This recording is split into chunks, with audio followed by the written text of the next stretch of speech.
In the world of Elden Ring, you've got demigods known for their raw power and others known for their heart-wrenching tragedies. But what about the one who might be the most powerful of all, the one defined almost entirely by his absence?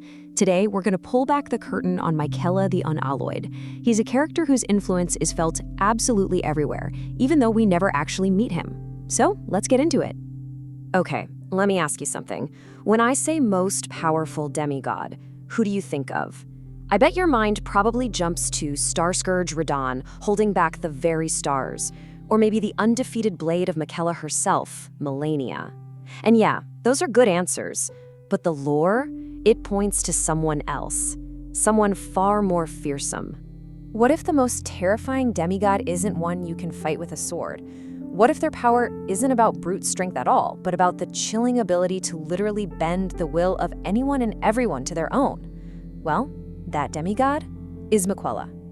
Right, so to even begin to understand Miquella, we have to start with this huge paradox. He's everywhere and nowhere at the same time. We don't learn his story from him, we learn it from the echoes he left behind, the people he touched, the institutions he built, and the massive, unfinished plans he put into motion. So here's the rundown of what we know for sure. He's an Empyrean, meaning he was chosen as a candidate to become a literal god. He's Malenia's twin, and while she got the Scarlet Rot, he was cursed to be a child forever. He built the Haligtree as a safe haven before, well, he was kidnapped by Mog. But out of all these facts, there's one description that just sends a shiver down your spine. It's whispered by people who know. Miquella is the most fearsome of all. But why?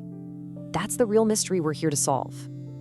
Now, on the surface, the story you hear about Miquella is all about him being this purely good guy. He's painted as this gentle, compassionate savior who was just trying to heal a totally broken world. And you know what? The game gives us a lot of evidence that points in that direction. Let's start with the bewitching branch. The description for this thing starts out so simple, so pure. It just says, the Empyrean Miquella is loved by many people. That's it. It just paints this picture of someone with this incredible natural charisma, someone so good that people just can't help but adore him. Seems straightforward, right? And that image of this gentle soul gets backed up by his personal flower, Miquella's lily. I mean, look at it. It's a symbol of faith, something he loved as a kid. It all adds up to create this picture of an almost saint-like figure. But come on, this is Elden Ring, and you know it's never that simple. And this is where that whole perfect, benevolent savior image just starts to shatter. The key, ironically, is in the very same item we were just talking about, the bewitching branch. We have to look closer. So what does this branch actually do in-game? Well, you use it to stab an enemy, and boom, you force them to fight on your side. They become your ally. And what do you make it from? Miquella's lily.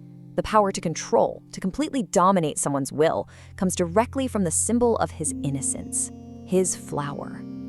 And then you read the very next line, and it changes everything. The description continues. Indeed, he has learned very well how to compel such affection. Let's just pause on two words there, learned and compel. This isn't some passive, charming personality he was born with. This is a skill, something he practiced and got very good at. And he's not inspiring affection, he's compelling it. He's forcing it. This just throws a chilling new light on everything. Was the love people had for Miquella real, genuine adoration? Or was it a manufactured loyalty, a form of mind control?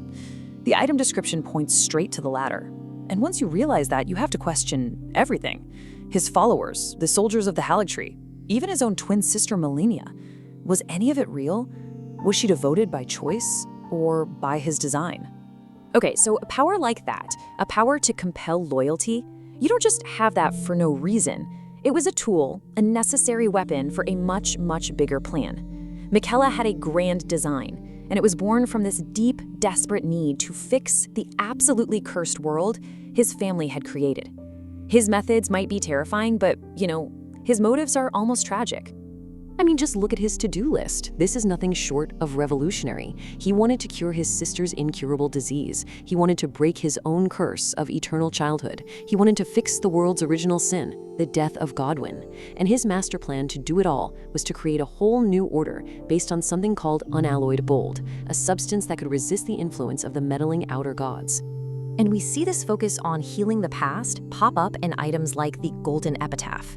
This sword was literally made to commemorate Godwyn, the very first demigod to die, whose death is now poisoning the entire land. Miquella understood, you can't build a new future on a rotten foundation. You have to fix the deepest wounds first. But what was the core belief that was pushing him to these extremes? To understand that, we have to look at an item found not just near his home, but on an altar inside the Haligtree itself, Marika's source seal. And in a From Software game, an item's location is never an accident. This tells us everything about how Miquella thinks. This quote from the source seal, this is the key to his entire mindset. It talks about a solemn duty that feels like a gnawing curse with no deliverance. This is how Miquella saw his own destiny. He didn't see it as a gift. He saw it as an impossible, crushing burden to save his family and his world. And that's his justification for everything. When you feel like you're fighting an inescapable curse, any method, even taking away someone's free will, probably starts to look like a necessary evil. So let's put it all together. What does all this evidence actually tell us about who Miquella is? When you synthesize all of it, the picture that emerges is, well, it's a lot more complicated than just a sweet, benevolent kid. So here it is, the unalloyed truth. Miquella is absolutely driven by a deep, desperate love for his family. But he is a ruthless pragmatist, not some gentle saint. He is 100% willing to manipulate and compel anyone to get what he wants. His kindness isn't necessarily fake, but it is a weapon, a tool he uses to build a new world, one free from the meddling of the very outer gods who cursed his family in the first place. So I'll leave you with this to think about. Was Miquella a kind savior trying to heal the world, or was he a ruthless pragmatist willing to strip away free will for what he saw as the greater good? When you really look at all the evidence, the most unsettling question isn't which one he was, but whether, in a world as broken as the lands between, there's even a difference at all.